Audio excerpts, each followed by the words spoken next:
Hi guys, Crafty Kim here, and I have 3 DIYs for you today that are trash to treasure, using some Dollar Tree items and some that were free.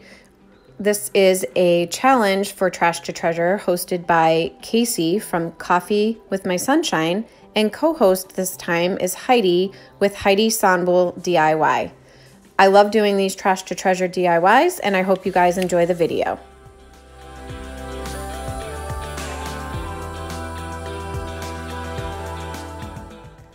For the first DIY, I found this shelf at the end of my road and someone had just put it there for anyone to take for free. So of course I picked it up. My husband said it was ugly and that I'm a junk collector. However, I saw potential. This is something that reminds me of something my grandfather would have made when I was just a child. And I knew with a coat of paint, I could make this look just as good as new.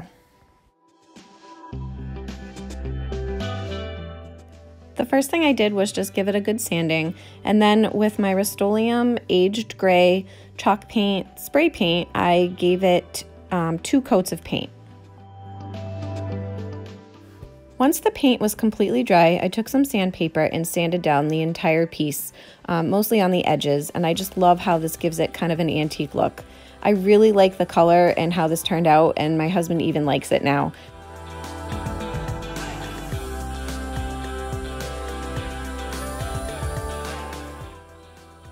I had my husband hang it in the corner of my dining room, and I love the color gray with the mustard kind of yellow of the walls. I'm gonna try to get like a plant that hangs down from the bottom shelf because I think that would look really nice. For the second DIY, I'm using this box that I got from a 12-pack of ramen noodles. And this mop head I got from Dollar Tree, and then also this mop head I got from Dollar Tree. I was super excited to find these at my Dollar Tree because they don't usually have them. And then just an old t-shirt.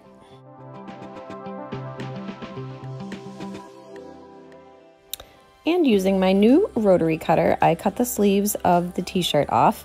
And then I'm just going to use my scissors to cut up the seam of each side of the shirt.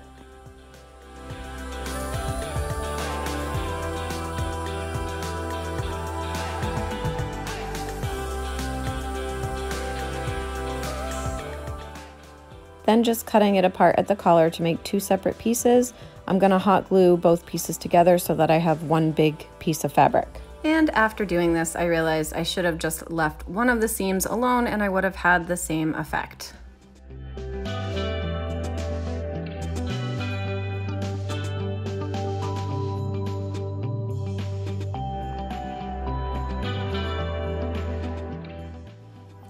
I'm just placing the t-shirt material into the box to see where I want it, and then I'm just going to hot glue on the outside of the box and then cut off any excess fabric around the edge.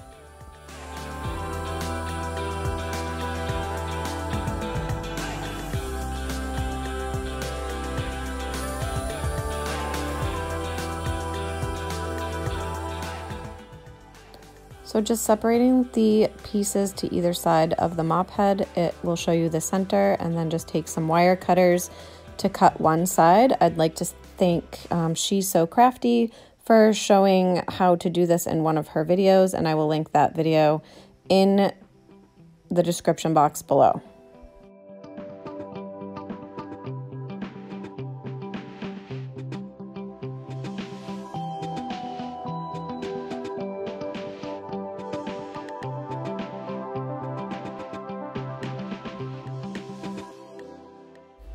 And now I'm gonna start applying the pieces of the mop to the edges of the box, just using some hot glue, and you just keep going around and around. These aren't quite that long, so I had to use 2 pieces for each row.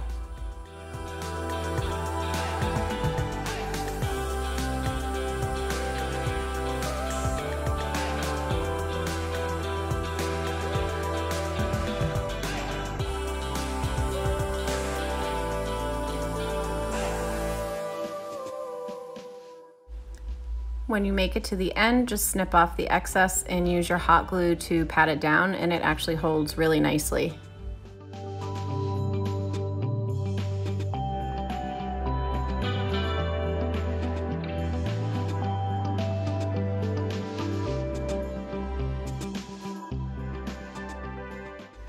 So you open the gray and white mop head the same way we did the other one, but the strand is really long on this one, so it's a lot better to work with. And you can create any design on these, which is what I love. I decided to do white on the top and the bottom, and then the gray and white in the middle.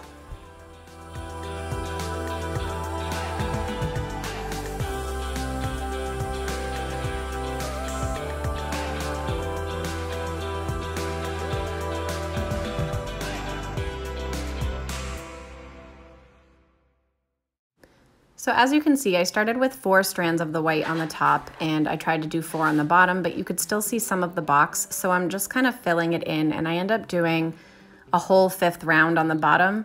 So then you'll see in a minute, I'm gonna add a row to the top of the box as well.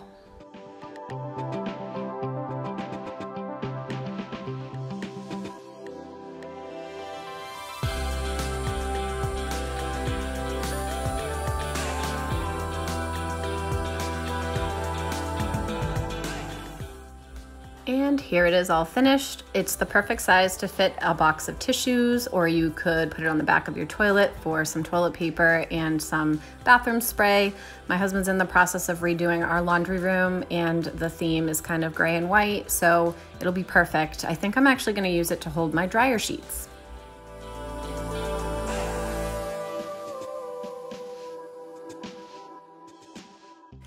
And for the third and final DIY, and probably my favorite, I'm using this Quaker Oats container. This mirror I got from Dollar Tree, and then they only had the large wreath form at my Dollar Tree, so I picked that up as well. And I'm just gonna start by removing the top and bottom, because I'm just gonna use the cardboard portion of this container.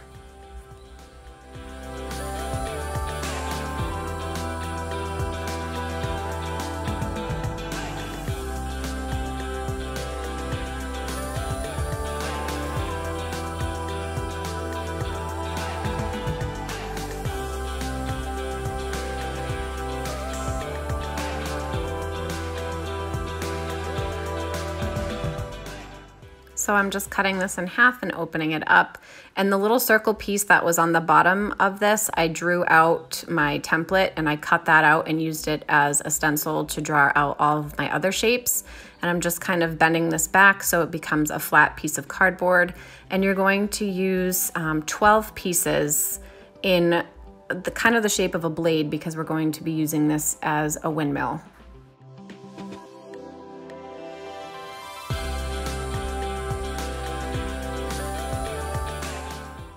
Because the cardboard was kind of shiny and had words on it, I just spray painted it with my flat black, but you could just paint it with Waverly chalk paint if you wanted to. And then using my color silver, I'm giving each piece a coat of that. And I'm doing my faux galvanized look that I do in other videos of mine, where I just put on some steel and then I sponge on some silver lining. And then I'm also going to use my burnt umber to make each piece look a little rusty.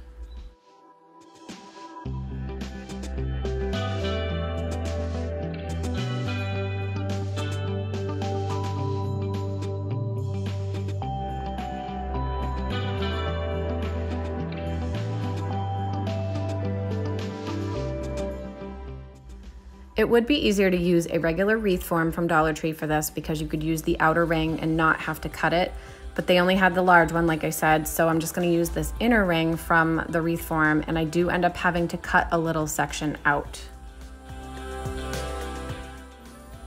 During this process, you could see my ugly mug in the mirror, so I decided to please you with a smiley face instead. Here I am just seeing if the ring is the size that I want it to be, and then I'm going to use my wire cutters and cut that little section out.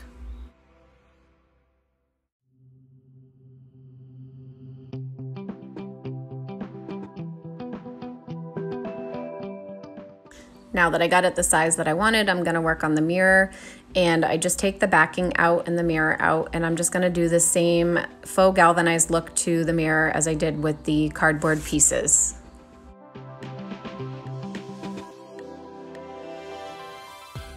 I also added some rust to the mirror frame, and now I'm just adding a coat of Mod Podge because it is plastic, so it will chip. And then on the blades, I went about 3/4 of an inch down in the middle and poked a hole with a nail. And then just kind of, when I pulled the nail out, you could see the cardboard sticking out. So I just poked it back in with the end of the nail, and that worked great. And then just added each piece to the metal ring.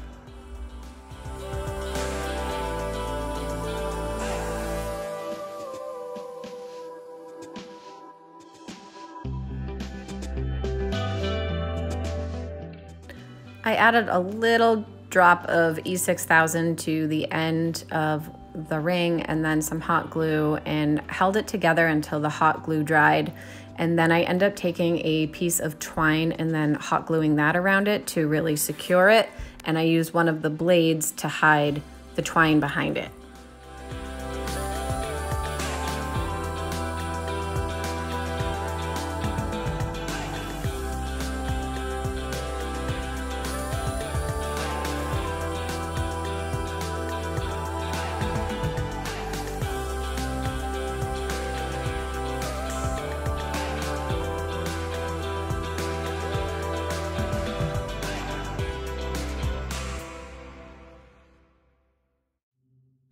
I lined up the blades where I wanted them, put the mirror on top, and just used my little paper here to help flip it over so it wouldn't move too much. And then I'm going to use popsicle sticks that I cut in half to really give this support with gluing it to the mirror. And this ended up working out really well.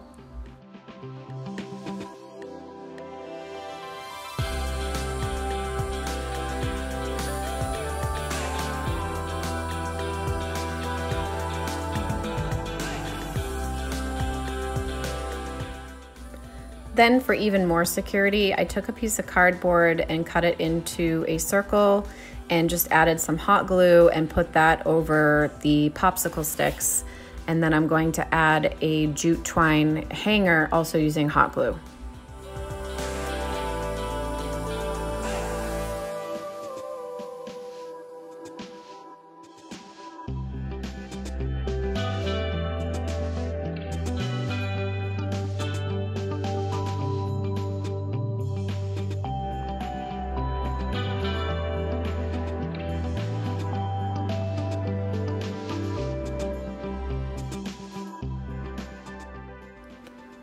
And here it is all finished, and I just really love how this turned out. I think it looks like it's a metal windmill and it's just the perfect size for where I wanted it. I ended up hanging it over my dog's sign where we hang her leashes. My OCD kicked in a little bit because there is one blade that's a little too far apart from the others, but hey, no windmill is perfect, right? I had seen this, I think it was Wayfair, something like that. I'm gonna show you the inspiration picture here in just a second. $147.99. That was my inspiration. My blades aren't quite as sharp looking, but I really love how this turned out. So I hope you guys really liked this video. Please make sure to like and subscribe to support my channel. If you're new here, thanks for stopping by. And if you're already subscribed, thank you so much. I appreciate all of you so much. I hope everyone has a fabulous day.